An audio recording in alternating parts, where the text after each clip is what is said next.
আসসালামু আলাইকুম এভরিওয়ান, স্বাগতম আপনাকে মোবাইল টেক প্রো চ্যানেলের পক্ষ থেকে আরও একটি নতুন ভিডিওতে। আজকের এই ভিডিওটার প্রতিটি সেকেন্ড অনেক গুরুত্বপূর্ণ, তাই কোনো প্রকার স্কিপ না করে সম্পূর্ণ ভিডিওটি দেখার অনুরোধ রইল। শুধুমাত্র পিক্সেল অ্যাপ এবং কাইনমাস্টার অ্যাপ্লিকেশনটি ব্যবহার করে খুব সহজেই কিভাবে একটি গেমিং ইন্ট্রো তৈরি করবেন সেটাই দেখাবো আজকের এই ভিডিওতে। এখন পর্যন্ত চ্যানেলটি সাবস্ক্রাইব না করলে চ্যানেলটি সাবস্ক্রাইব করে পাশেই থাকুন। ওপেন করব পিক্সেল অ্যাপ। গুগল প্লে স্টোরে পিক্সেল অ্যাপ লিখে সার্চ করলে খুব সহজে অ্যাপসটি পেয়ে যাবেন। টেক্সট অপশন থেকে জাস্ট আমাদের চ্যানেলের নামটি অথবা আমাদের নিজের নামটি আমরা যেটা লিখতে চাই সেটা লিখে নিব। লেখা শেষ হয়ে গেলে উপরে ওকেতে প্রেস করব। আমি এখানে ফ্রি ফায়ার লিখতেছি, জাস্ট ওকেতে প্রেস করব। এখন এই নামটা আমরা কাস্টমাইজ করব। অ্যাট ফার্স্ট আমরা এটার ফন্ট চেঞ্জ করব। ফন্ট চেঞ্জ করার জন্য নিচে দেখতে পাচ্ছেন এ বলে একটি অপশন আছে, এখানে ক্লিক করে দিব। এখান থেকে একটু স্ক্রল করলে ফন্ট বলে একটি অপশন পাবো। এই যে দেখতে পাচ্ছেন ফন্ট, এই অপশনে ক্লিক করে আমি কাস্টম ফন্ট ইউজ করব, এই জন্য মাই ফন্ট এখানে ক্লিক করব। এখন আমি যে ফন্টটি ইউজ করব এই ফন্টটির নাম উরবান জঙ্গল। এটা ক্রোম ব্রাউজার থেকে খুব সহজেই পেয়ে যাবেন, তাছাড়াও এই ভিডিওর ডেসক্রিপশন বক্সে লিঙ্ক দেওয়া থাকবে। তো এই ফন্টটিতে জাস্ট ক্লিক করব, দেন একদম নিচে রাইট সাইডে ওকে বাটনে প্রেস করব। এখন প্রয়োজন হবে এটাকে একটু জুম করে কালারিং করে নেওয়া। ডিফল্টে এটা হোয়াইট কালার দেওয়া থাকবে, এটাকে কালারিং করার জন্য আমরা জাস্ট এই লেখাটার উপরে একটা প্রেস করব। দেন নিচের যে লেয়ারটা দেখতে পাচ্ছেন এটাকে একটু স্ক্রল করলে কালার বলে একটি অপশন পাবেন। এরপর কালার থেকে নিচে গ্রেডিয়েন্ট অপশন পাবেন। এখান থেকে আমরা এই ব্ল্যাক কালার শ্যাডো যে কালারটা এটা সিলেক্ট করে দিয়ে পাশে থাকা প্লাস বাটনে ক্লিক করলে এমন একটি ইন্টারফেস শো করবে। দেন আমরা একদম লেফট সাইডে কর্নারে ক্লিক করে নিচে থাকা কালার অপশনে ক্লিক করব। এখন আমরা সেন্টার সার্কেলটাকে একদম রেড কালারের মিডল অপশনে রাখবো। একইভাবে রাইট সাইড থেকে কালারটা পরিবর্তন করে নিব। রাইট সাইডের কালারটা পরিবর্তন করার জন্য সেন্টার সার্কেলটাকে অরেঞ্জ কালারের মিডল অপশনে রেখে ওকেতে প্রেস করব। দেন আমাদের এই ফন্টটার কালারটা ঠিক এরকম দেখাবে।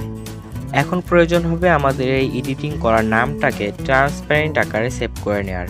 ট্রান্সপারেন্ট আকারে সেভ করার জন্য নিচে যে তিনটে অপশন আছে সেখান থেকে একদম শেষের অপশনে ক্লিক করব।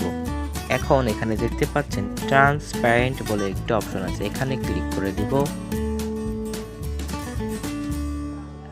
এখন উপরে দেখতে পাচ্ছেন যে শেয়ার বাটনটা, এখান থেকে এখানে ক্লিক করে ডিফল্ট দেওয়া থাকবে। আমরা ডিফল্টে ক্লিক করে আলট্রা সিলেক্ট করব, দেন সেভ টু গ্যালারিতে ক্লিক করে এটা গ্যালারি থেকে পেয়ে যাব।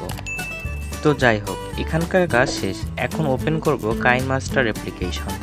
কাইনমাস্টারে আসার পর উপর থেকে ক্রিয়েট নিউ এই অপশনে ক্লিক করে এক্সপেক্ট রেশিও সিলেক্ট করব 16:9। দেন নেক্সট বাটনে ক্লিক করে এখানে ইমেজ যে অপশনটি আছে এখান থেকে একটা ব্ল্যাক কালার ব্যাকগ্রাউন্ড ইমেজ নিয়ে নিব।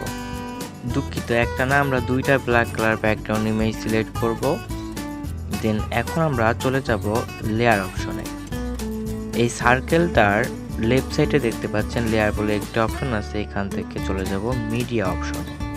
এরপর এই ভিডিওর ডেসক্রিপশন বক্সে থাকা লিঙ্কে ক্লিক করে যে ভিডিও দুইটি ডাউনলোড করেছেন এর মধ্যে প্রথমটা মোটর বাইক যে ভিডিওটা রয়েছে আমরা সেটা ইনপুট করব।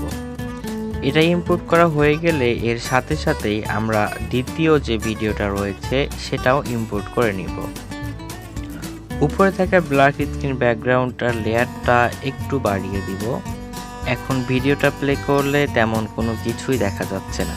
এখন মাঝখানে থাকা যে লেয়ারটা মোটর বাইক অ্যানিমেশন এটাতে ক্লিক করে নিচের দিকে স্ক্রল করলে ব্লেন্ডিং বলে একটা অপশন পাবেন। এই ব্লেন্ডিং অপশনে ক্লিক করে স্ক্রিন অপশনটা সিলেক্ট করে টিক মার্কে ক্লিক করব। একইভাবে নিচের লেয়ারটাও ব্লেন্ডিং অপশনে ক্লিক করে স্ক্রিন সিলেক্ট করে টিক মার্কে ক্লিক করব। এখন জাস্ট ভিডিওটা প্লে করে টাইমিংটা করে নেবেন। এমনভাবে টাইমিংটা করবেন যেন এই ইন্ট্রো ভিডিওটা শেষ হওয়ার সাথে সাথেই আপনার চ্যানেলের নেমটি শো করে। তো যাই হোক, একটু ধৈর্য সহকারে টাইমিংটা করে নেবেন। ভিডিও টাইমিংটা করা হয়ে গেলে ভিডিওটা অ্যাডজাস্ট করা হয়ে গেলে আমরা যে কাজটি করব সেটা হচ্ছে মাঝখানে যে লেয়ারটা আছে এটার উপরে একটা ক্লিক করব।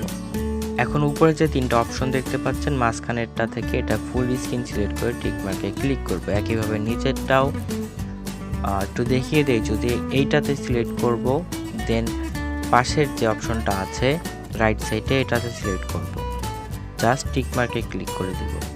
এখন একটু ভিডিওটা প্লে করে দেখব সব কিছু ঠিকঠাক আছে কিনা। যাই হোক, সব কিছু ঠিকঠাক থাকলে এখন চলে যাব মিডিয়া অপশন। মাঝখানে সার্কেলটা থেকে যে চারটি অপশন আছে এখান থেকে একদম উপরের অপশনটির নাম মিডিয়া অপশন, এই অপশনটাতে ক্লিক করব। এখান থেকে চলে যাব পিক্সল্যাব এই ফোল্ডারটিতে, এখান থেকে যে নেমটি এডিট করে সেভ করেছেন সেটা ইনপুট করে দেব। এখন আবারও প্লে করে দেখব আমাদের ভিডিওটার সব কিছু ঠিকঠাক আছে কিনা।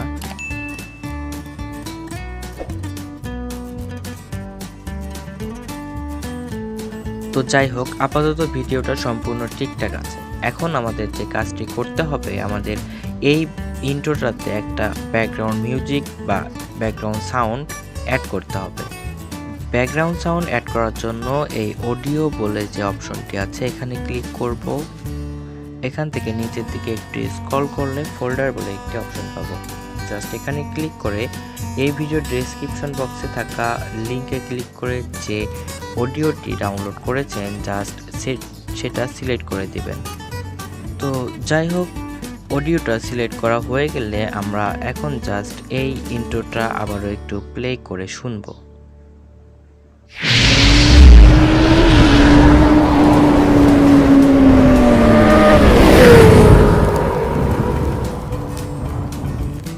সবকিছু ঠিকঠাক থাকলে এই ভিডিওটা সেভ করার জন্য আমরা উপরের যে সেভ আইকনটা আছে এখানে ক্লিক করব।